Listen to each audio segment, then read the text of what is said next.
everybody. Welcome to the Choir Directors Academy. I'm your host, Angela Elaine. It's good to see each and every one of you. Another day has come to an end, and we are here to discuss those things that you have questions on, or things you would like to know about being a choir director or whatever that pertains to music, that is. And even if you have some Bible questions, that's okay. But we really had to discuss with you on how to become a better choir director, more effective in your job. But before I get into anything, I ask that you like and share this video and let everybody know that we are online on tonight. Yes, I'm kind of tired, but I'm excited because I started my vacation. Yay! I'm tired, y'all. I need a vacation. Yes. So it will be starting this weekend. Yes. So, but anyway, in the meantime, let me do my job and you like and share, and then we'll go over whatever questions you have. Some of you have already submitted questions, and I'm thankful for that. I have some here that I'm going to go through. But as usual, I always review. Who is this? Hey, sis. Oh, everybody's on YouTube tonight. What's going on? But anyway, like and share the video. But as usual, we recap what we talked about last week, the previous show, and then we get into the questions or whatever we're going to discuss on the new show. Okay, hope everybody had a wonderful day. Just to recap, last week we talked about when your choral performance goes bad. Oh my goodness. And, that's something that happens. There's nothing you can do about it. It's going to happen. You just have to accept that. But even when those things, for some strange reason, even though those things are going to happen, you still get nervous and you're still like, oh my God, you still panic. But I just want to give you some pointers on things that you should do. Recapping last week, the highlights that we had. Number one, you want to stay calm and don't give up. And that pretty much, you have to be calm anyway. I don't care if you're in a choral competition, you still need to be calm. All right. If you're not in a choir competition, generally all you have to do is just keep going. You don't stop. You don't panic and you don't stop. And that's something that most beginning directors make a mistake. You get frustrated because you rehearse, you put all this time into rehearsing, and what happened? Boom, it flops. Stay calm. It's not the end of the world. Trust me, you're not the first director. You won't be the last. Second of all, you have to prepare yourself. Have yourself ready. Be loose in the mind. Be loose. Don't sit there and like, okay, we got this. Well, yeah, you may have it. Okay. But at the same time, you want to be relaxed because things always go wrong when you think you got it together. It never fails. I'm telling you, when you think you got this, that's when things fall apart because you're dealing with humans. Come on. You're dealing with humans. It happens. So you need to prepare yourself for that. Number three, don't let the choir know you're angry. That's the worst thing you can do as a leader, is to show your anger and your frustration. You don't want to do that. You always want to keep yourself together, breathe, inhale, exhale, and keep it moving. And you just have to know that's part for the course. And also remember that one bad performance does not define you or your choir. You have to remember that it's not the end of the world. Okay, stuff happens. Trust me, all of these, the prominent choirs, each of them go through the same thing. Okay, all of us go through the same thing. There is no perfect choir. I don't care what you see, what you think it may be. There is no perfect choir. I can't stress that enough to everyone.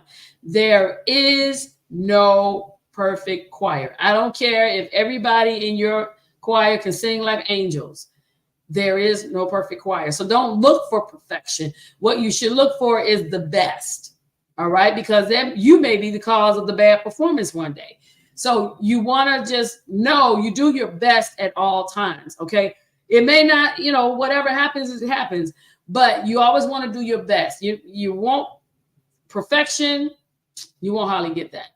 All right. Then there are times where everything will be executed perfectly. But if you really go back and analyze everything, you will find imperfections. And that's fine. That's fine. This is how it works. All right. So those things, please keep those things in mind and don't beat yourself up because things don't go the way you want them to go. Don't do that. It's not worth it. All right. Now, BYOQ, you know, it's funny that all of the millennials and everybody behind the millennials, Generation Z, I don't know what they all are. I don't know. It's funny, all of them knew what I was saying, but everybody else was like, what does that mean? Bring your own questions. Yes, because I had so many things to discuss, but I didn't want to get too deep in things.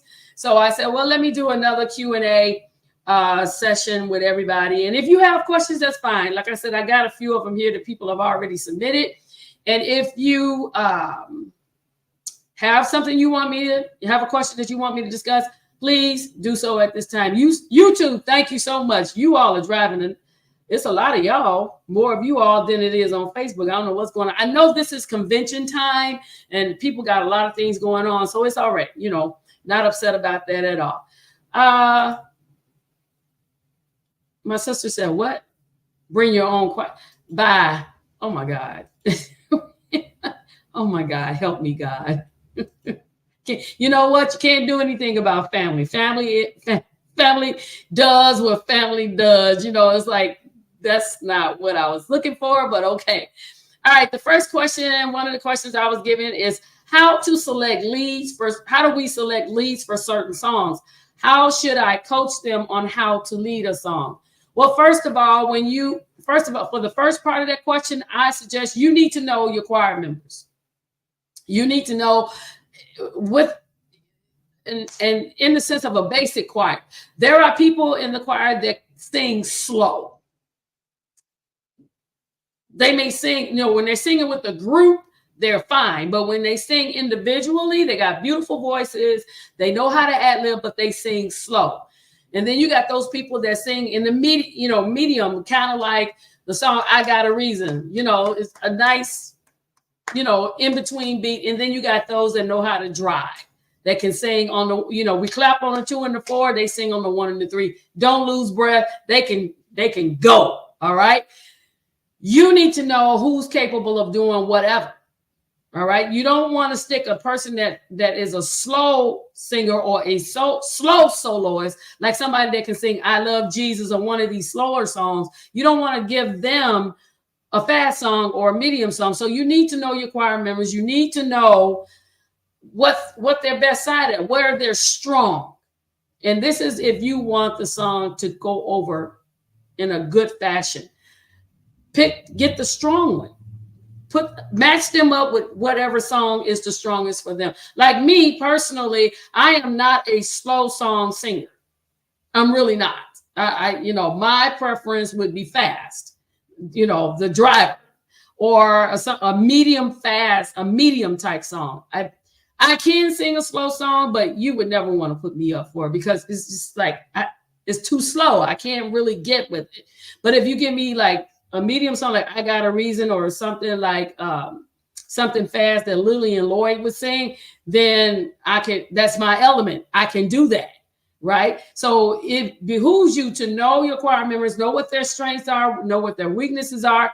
How should I coach them on how to lead? The best way to do that is be an example. Show them how to sing it, right? As a director, you should be able, a good director should be able to sing any song. I don't care what it is, even if it's slow, even though it's not my forte. If I need to sing a slow song, I can do it. It's just not my forte.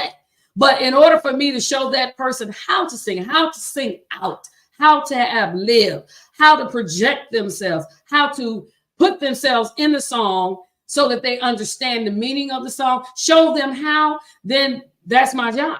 And that's what your job would be. That's the best way to show them how to lead a song. Because most of the time they need an example. Once you show them how to do it, they can jump in and do it. They just don't know, they need direction. Okay. So that would be your job. Best thing for you to do is sing it. Show them how to sing. Give them a little snapshot on how to do it. And then they will understand how to go. All right. That's on the first question. The next question is, should church choirs charge for performances? Okay, that's questionable. First of all, I'm hoping that if you're going to start, if your church choir is that good, I'm hoping that they are a recording choir. Or, you know, they won a couple of awards or something like that. Because technically, we don't look at church choirs as charging for performances. Now, let me throw this in here. If it is a concert, a paid promotional concert, they should give you something. You understand what I'm saying? And I mean, I've been in like a paid, and when I say a paid service, it's like tickets. They're selling tickets, and the tickets are going for like $25, $30, or $50. You know, a ticket. Then yeah, you should receive something. I think you should receive something. They should offer you something. They probably tell you, make a contract with you and tell you that we're going to give you this, that, and the other.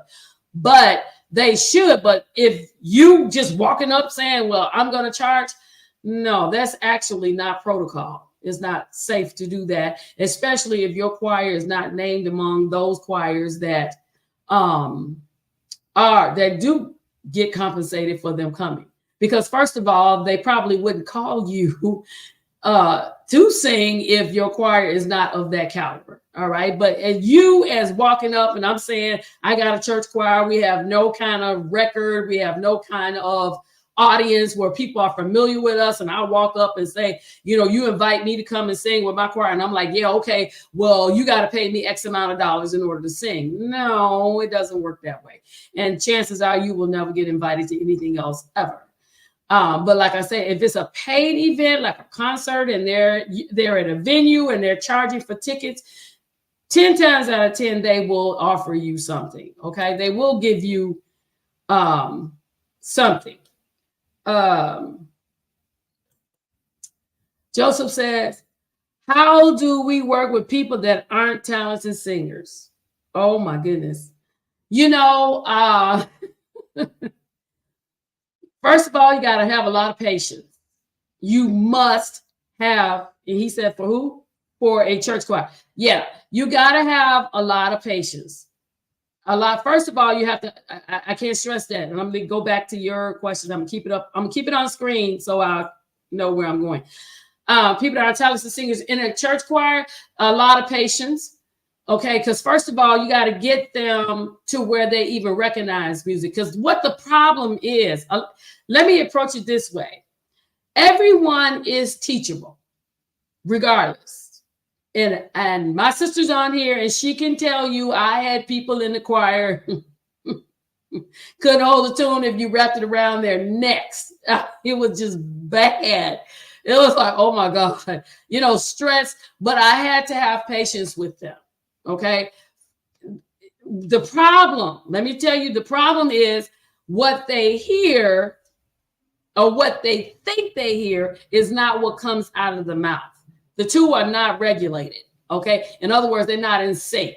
And that's what, you know, they talk about having perfect pitch. But the average choir member can give you at least 80% of the time what they hear will come out of their mouths. But then you got some people who, you know, they want to sing, but you have to train them, right? And it's very, I'm sorry, I hate to tell you, but it's very slow. And what you have to do is start with songs that have simple melodies. For instance, my sister said, oh my God, she know. Okay. A simple melody like, oh, give thanks unto the Lord, for he is good. Yes, he is good. Something like that. You have to start with something simple where they'll get used to hearing. Hey, Shanita, good to see you. Where they get used to hearing the note. Okay, because that's the problem. That's the problem. They're not hearing. They know what they think they're hearing, but that's not what you're receiving, right? So what you have to do is get a simple tune. And even that might be too complex. Just something simple. You're going to have to spend your rehearsals, or separate time, depending on how many non-talented people you have. If you have one or two non-talented people, then you might be able to have a little session with them on your own and kind of work them. That's why we say choir directors are actually vocal trainers. We have to train people how to sing. And that's where a lot of patience is coming in. But let me tell you this, Joseph, you will reap the fruits if you faint not. But but you may have to take them on the side and kind of work with them, right? If it's the whole choir, you need a whole lot of patience, a whole lot of Jesus, a whole lot of prayer. And then you need to start with a simple song. Something you maybe even Mary Had a Little Lamb, because you got to get their ears tuned to music, right? And I'm hoping that you kind of follow what I'm saying. You have to get they have to get used to hearing the notes. One other thing I can suggest to you is what I did, because the majority of the people in the choir, they thought they could sing, but they couldn't sing, if you understand what I'm saying. Is that I trained them to just listen to the music.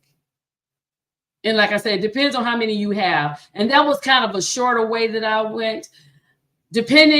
I would get them to just listen to the music. Again, starting with simple songs. You don't want anything really complex, but you want them to just listen to the music. Don't sing with the music, because these two are not matching, okay? Just listen to the music while you're washing dishes, while you're doing whatever. Because what you're doing is you're bypassing the ear and you go into the spirit of the person. Our spirits have perfect pitch. And I did a class on that maybe about 3 or 4 weeks ago. But your spirit has perfect pitch because that came from God. The breath, the pneuma, the breath of life, that came from God. So that has perfect pitch. So what you're doing when you tell them, say, okay, listen to this song while you're washing the car, while you're washing dishes, while you're cleaning your house. Because that sound will bypass the ear and go straight into the spirit. And what they don't realize is that the spirit and the ear will start connecting. And they will start singing from what's in here versus what they think they're hearing here. And I had people like that, but and I'm telling you this because I actually won How Sweet the Sound with people who are not professional singers. When we won How Sweet, what was that, 2010, we won How Sweet the Sound. I had 9 people. And you know, How Sweet the Sound was a big affair. We were singing at the United Center in Chicago. 9 people. And the only 2 people who were trained to sing was me and my sister. We were the only ones because my mom was a choir director and she went to school on a musical singing scholarship. So she trained us how to sing, and we sang in everybody's choir. We sing in choirs all over the place. So we were the only 2 that knew how to sing. Everybody else, the other 7 people was, oh my God. You know, the other, well, it was 8 because she was singing in choir and I was directing.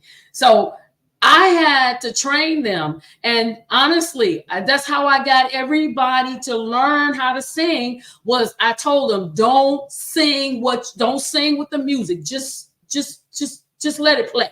I don't care what you're doing. If you're just sitting there, just let it play. Don't sing, just let it play. And I promise you, every person that did that sang with perfect pitch. They didn't even realize they were singing perfect pitch. This is the easiest way I can tell you to get by this. They didn't even know. My sister can tell you, she was sitting in rehearsal when one person who was the worst of the litter, oh my God, I would tell her to pantomime all the time. She sang better than everybody. She just did what I told her to do. I said, when you're washing clothes, when you're doing this, don't sing, just listen. And she did that. And she sang better than everybody. We all had to look at her. I mean, it's like, oh my God. Because I would spend 15, 20, 30, sometimes I would spend an entire rehearsal on her, trying to get her to sing what she's hearing. And she couldn't get it, right? But that time, she sang the perfect. She's been singing it. Well, she's not in the choir anymore. But the whole time she was in the choir, She's been singing perfect. And when they sang on stage, they had perfect pitch. They just sang what was in their hearts, right? So that's the best. That's the best. That's the best. Hey, Isaiah. Hey, my buddy. I already did your question that you gave me. I'm sorry. He's on YouTube. Everybody's on YouTube today. My sister says she sure did surprise me. I'm telling you.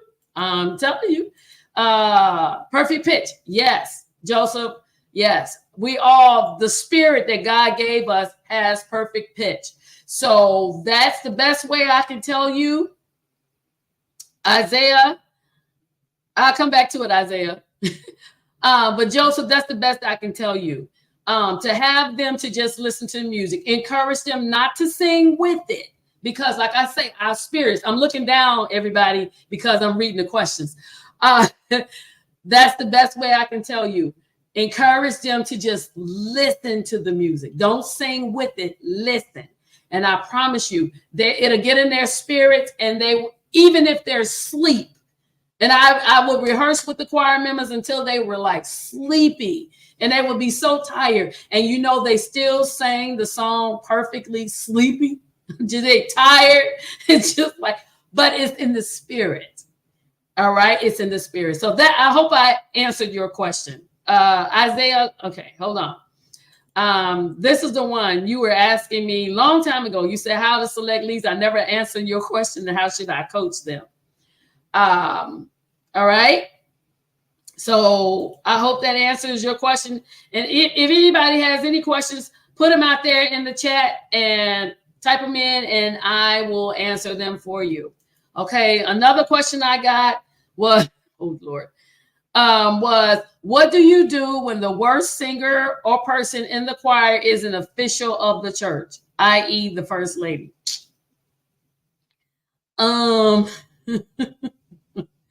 That's kind of hard. First of all, when it's the first lady, is the best thing I can tell you to do is to pray, first of all, and have that. Maybe you can have a conversation with the pastor. I don't know how well that's going to work. Because I've had people in the choir that were less challenging to me, kind of gave me a little hard time. Most of them, I prayed for them earnestly. I really had to pray because, some people, like you said, they're higher official. The best thing I can do is tell you to pray on that one, because if you try to talk, or no matter what you say, is going to be perceived as disrespectful, and you don't want to do that. We don't want to create issues in church. You definitely don't want to create one with the pastor. The best thing you can do is what I did, is just pray, have patience, kind of direct them. Hopefully the person, whoever it is. But I will say this, if that person is in leadership, they should understand what it's like. And I'm hoping it's just that they don't know really how to sing, and they're not being disruptive. I want to say that. I want to honestly believe they're not being disruptive to the choir rehearsal. But if they are the worst singer or person in the choir, try those tips that I just gave earlier to try to encourage them to do it that way. And then the main thing, what I did was like just pray the person out. And eventually I had a conversation with the pastor and the president of the choir, and we got them out. All right. That would be one of those things you would pray, and hopefully they will find out, especially being the pastor's wife, would find out that choir is not the niche for them, that they would serve better in the women's department or somewhere else. Because I can see a big disruption happening there. But like I say, if it's just singing, then I would encourage her as well as the rest of the choir to, as I said before, to sing, to learn the music just by listening to it and not trying to sing, right? Because you really don't want to get into that's a leadership dynamic, and you really don't want to get into that because that can cause problems in other areas. But that would be my best bet, is for you to pray earnestly. If you can have a conversation with the pastor, or maybe you can have him come to the rehearsal or something, you know what I'm saying, to kind of see the dynamics, and then maybe he can step up and say something to kind of like maybe shift or suggest her that she needs to move to another area. That would be the best thing, because I can see a trouble brewing real big with that one.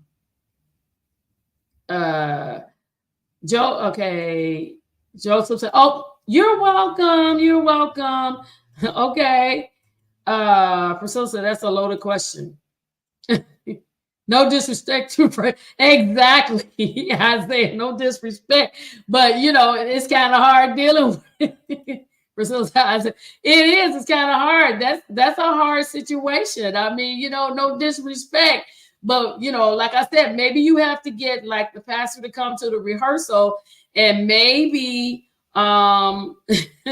sit there and look and maybe be able to shift her and tell her to go another way, because that's a potential problem right there. That's a potential problem, and we don't want to stir up. We want to get the choir better, not cause dissension in the ranks or in the church, because that can be a problem, right? That can be a problem if you come out swinging at her. that can be a problem. All right, so that will be my best suggestion for that. All right, next question. Should we check the appearance of the singers or the choir before performance? I would say yes. If you have a praise and worship team, you know, if you notice in the media now, there's been a lot of discussion about the appearance and what people wear when they are doing praise and worship. One thing I want to stress to everybody is that when you're singing, when you're standing on that stage, on the platform, you're singing in front of the people of God in your churches, you don't want to be a distraction. You want to usher them into the presence of God. You don't want to be a distraction to the people. And this is why people are stressing uniforms and choir robes and different things. I did attend a master's class not long ago, and it was taught by a well-known producer and artist, and he was saying that when he's in charge of the entire music department, and he checks everybody when they're on stage. And he said, and some of them get up there with something super tight on. He tells them, go and get you a jacket, go get you something and tie around your waist that's entirely too tight.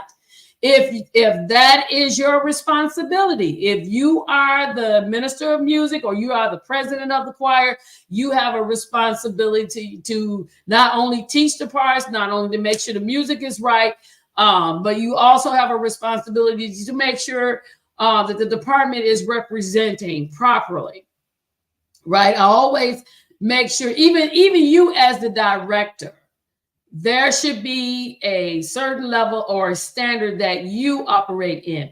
Myself, when I like to dress nice, let me tell you, I'm with the red bottoms, I'm with all of that. You know, I'm always dressing nice with the skirt. You know, I always got to be neat and presentable when I'm standing on platforms or when I'm standing before the people of God. That's standard, cut and dry, no argument, no debate. But my thing, I always make sure that I'm presentable, because as a director, people are viewed the backside of me. So I always make sure, number one, if I'm wearing an A-line, a B-line skirt or a straight skirt, I always make sure that my jacket is long enough. I raise my arms and make sure that when I raise them, I'm properly covered. I mean, you know, and I mean, it doesn't have to be like a big frumpy jacket. I wear something that's kind of fitted in the waist, you know, or whatever, because you're not trying to stand there with a potato sack on. But I always make sure that my appearance is proper. My skirt is not you know, too short, too tight, too big, to what. You always make sure it's presentable because people are viewing me. Believe me, your appearance has a lot to do with how people accept you. It does. Come on, it just does. And I always make sure if I'm going to, if I usually tell a person, be on the lookout, I might use you for a song. I'm always going to scan and look. And you know what? I always make sure I have a backup lead. So if that person does not, I always let them know in rehearsal, you know, I'm going to have more than 2 leaders. I don't know who I'm going to choose. It depends on who the Lord tells me, the Spirit tells me. And first thing I do is look at how you are, because I don't want you standing up on a platform with something where everybody's getting a freak show. And then I don't want you standing on the platform where we got all of these people sitting there and everything's on display. That's not proper. It's not proper. Not in a church venue. All right. Now, if you singing in a secular, you know, place and whatever else, I ain't got nothing to do with that. You know, you wear what you do. You wear what you wear because you out in the secular world. But when you in the church, you should respect the environment. You should respect God's house. I know we say it's just a building, but it's not, because you're expecting the presence of God to be in the place. So it's more than just the building, but also you showing who you are. It doesn't matter if people don't accept it or not. All right. A lot of things that we think are okay when we're younger, when you get older, your mind changes. I mean, when I was younger, I was like, I don't care, but at the same time, I may have said I didn't care, but you never seen me being that way. I always knew to wear a jacket, a little blazer or something to try to cover up. Or I would make sure that my skirt was A-line, or if I wore a blouse and the skirt was A-line, the blouse wasn't pulled tight in the front. You just have to make sure that things are nice, all right? And you don't want to be embarrassed. I mean, some women, I always tell them, make sure that everything is right when you're standing there. You don't want the skirt falling down accidentally. You don't want a button popping in the middle of a song. I've seen that happen where, the blouse is so tight, the button pops. You understand what I'm saying? Check your stuff out. I always tell people, singers, everybody, before you stand before people, check your stuff out. Check it, stretch, push, pull, jump, do whatever you're going to do. So, because you never know, all of a sudden you're singing and you get happy and stuff is not right. You may be happy, but everybody else is thinking something else. And let's not get caught up in this where they shouldn't be looking or they should. It doesn't matter. We don't want to be that kind of. You don't want to create that kind of environment when you're standing before people. I'm always conscious, and that's why I'm an advocate for uniforms. But I do understand it's kind of hard when you're dealing with a mass choir, especially if you're doing with a jurisdictional choir like what I had, a jurisdiction, you got like 100 or so people. It's kind of hard to buy uniforms unless everybody's wearing that Cossack thing. Then you kind of tell people, wear this or that, or, I give them a guideline on what to wear. And I tell them, be dressed properly. You don't know what you're going to have to do. And if you talk to your members, have that conversation with your choir members. All right. Have that conversation. Hey, Calvin, have that conversation. You must have that conversation with your choir. Let them know when I became the music president, I couldn't do nothing about what everybody else did, but I let them know what my standards were. I required the musicians to be in a shirt and a tie. Come on now, you got the air conditioning blowing on you. Don't come here with the ripped jeans and all that kind of jazz. And we're in a jurisdictional meeting where we got bishops and everybody coming. You can't do that. Now, what you do at the district level or the local level, that's your business. That's not my purview. They didn't commission me for that. But I told them that you need to be a certain standard. And when I was the president, they all came in dressed like that. I told my directors, do what you got to do now. This is a standard. This is jurisdictional. The next level is national. You need to be proper. All right. So have that conversation with your choir members. And then also it depends on what kind of church. If you're in a modern church and they don't care, you still should have a standard. You should just be a person that has standards anyway. People respect you when you have standards. I'm telling you that. A lot of people don't want to hear that. They don't believe that. But trust me, people respect you according to your standards. Okay. Let me get some of these comments. Isaiah said, absolutely, yes. Appearance should be checked and discussed during rehearsal. Come on now. Also, people know right from wrong or should know. Bring back to, I'm with you, bro. That's exactly, you should know. Appearances should be checked. Like I said, when you're in charge of that department, if that pastor has placed you in charge of that department, it's your job to teach the people. It's your job to tell them what the standards are. And as Isaiah said, discuss between rehearsal. And if they are not dressed properly, then tell them, I'm sorry, but your services are not needed today. Or else you got to sit in the back. You know, if the musicians came and weren't dressed, you're not touching an instrument. I don't care. You see, that's the beauty of me being an instrumentalist myself, playing the organ, the piano, the drums, and the xylophone. Okay, you act a fool. You think I won't play those drums in 4-inch heels? My sister tell you, I will get on those drums and play in 4-inch heels and do the roll and snap and do whatever. Try me. Try me. You know, I mean, you know, that's the other side that I, you know, being an instrumental, I don't take that. You must do the right thing.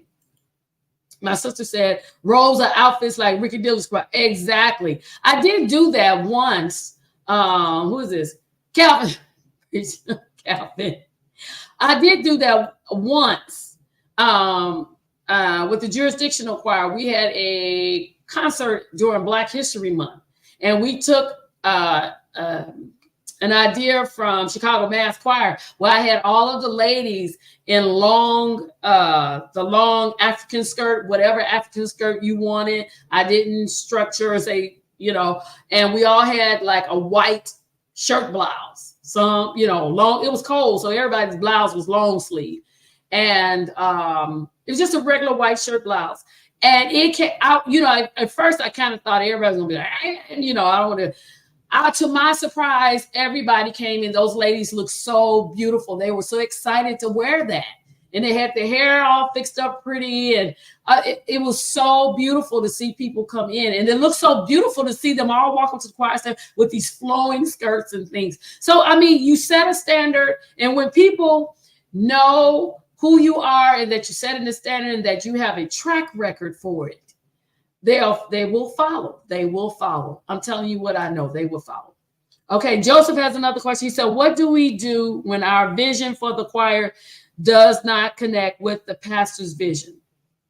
Okay, that is a problem. What you have to do, okay, first of all, and that depends, you know, on the pastor's vision. All right, generally, let's just say, let me use these terms. Let's just say your pastor's vision is for the choir to just sing, go to anniversaries, stuff like that. All right. I'm just doing it generically. And just say your vision is to enter them into a choir competition. That's just what's on my mind right now. All right. And you've already discussed this with your pastor, and you said, well, I want to take the choir and get them involved in competitions. I want to do a recording. I want to do all these different things. And he's just like, no, you know, your pastor's like, no, I just want them to sing and do whatever. Okay. The first thing you have to do is follow the vision. Remember, the pastor is the head of that church. Period. End of story. Okay. You don't want to get into a shoving match or a fighting match with your pastor. He is, whoever your pastor is, he is in charge of that service. He is in charge of the church. He's the angel of the house. All right. So what you do is you just work it. This is a time process. All right. You have your goals.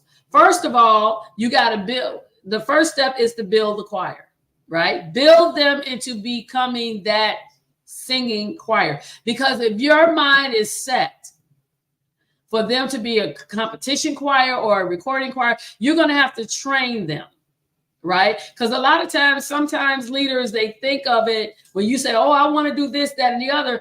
they're kind of like, no, I don't want that kind of exposure. They may not be, you know, it may not be what they're thinking at that time, right?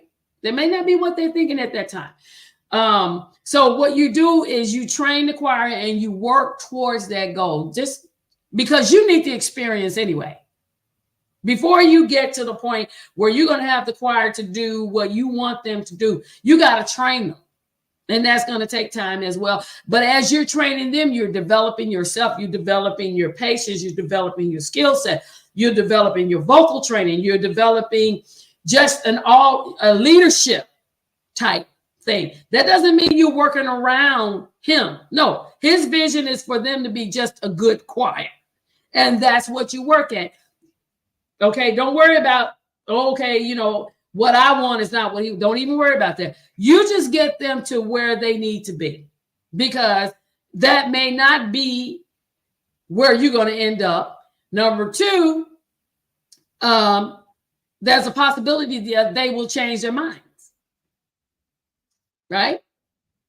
Right, Joseph? They may change their mind. If you're working with them, say, okay, you don't want them to do recording, you don't want to be in competition, okay, that's fine. But you start training them anyway, training them to become a proficient choir, making that department proficient, teaching them how their part, teaching them how to, because eventually what you may be training them how to sing notes, how to do this or that, but eventually you want them to learn how to sing where they teach their part, the part to themselves. They learn the song on their own. They learn soprano, alto, tenor, right? It's going to take you time to teach them how to hear soprano or hear alto, hear tenor. Keep training them and working with them. Okay. And as you're doing that, the better the choir sounds, believe me, the pastor's vision is going to change to, you know, they need to be doing more than just singing here. And then when you start visiting other churches and he starts to see the reaction from other people talking about, yeah, you know, when other pastors get to patting him on the back, that choir really singing. They should be doing this. They should be recording. They should be doing that. Then after a while, they'll come to you and say, you know, the choir needs to be doing more than just sitting up here singing and going around. They need to be recording. They need to be.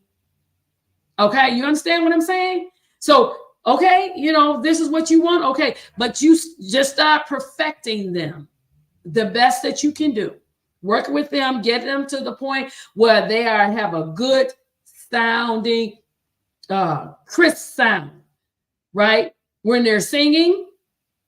And then eventually they, you know, gotta let that pastor see this and his vision will go spread out further. I hope that answers your question. All right, good. Joseph, did that answer your question? Okay, I'm hoping for the best. That's all. Just work with what you got. All right, work with what you got.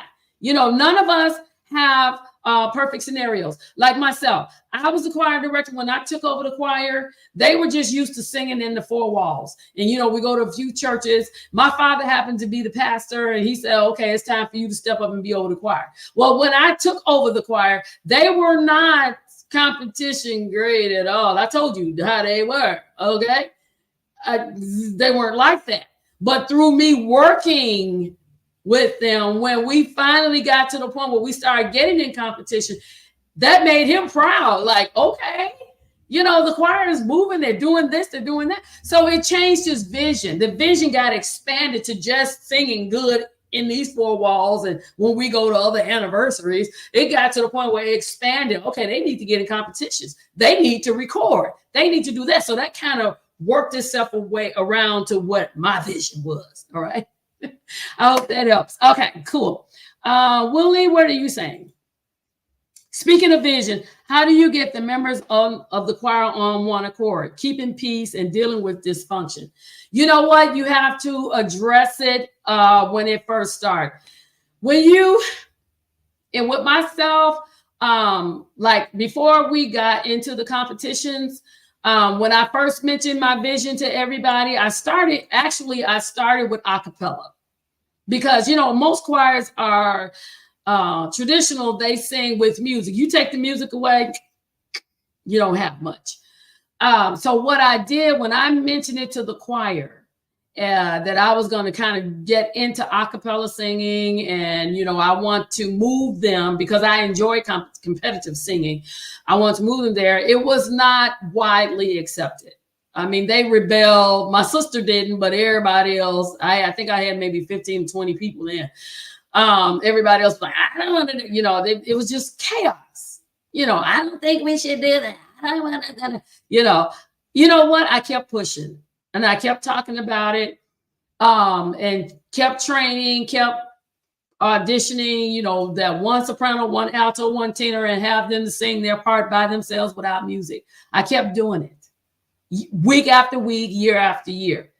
But what changed it is when we started going out singing to other places, and we sang a cappella, and they saw the reaction of people, because it was just a regular church choir. I mean, I just had a bunch, basically a bunch of people.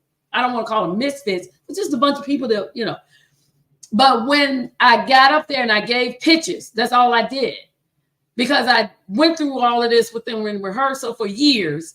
And so when we started singing a cappella out front in public, and all I did was just gave pitches, da, da, da, and they come in, whoo, and sing, and people were like, oh my God, the reaction of the audience helped solidify my vision. And they were like, whoa, when we go places, people react to us. Oh my God. That's what drove, they all start coming together thinking like, oh, okay. See, one thing about people, we can have a vision and we can tell them, this is what we're going to do. This, whatever.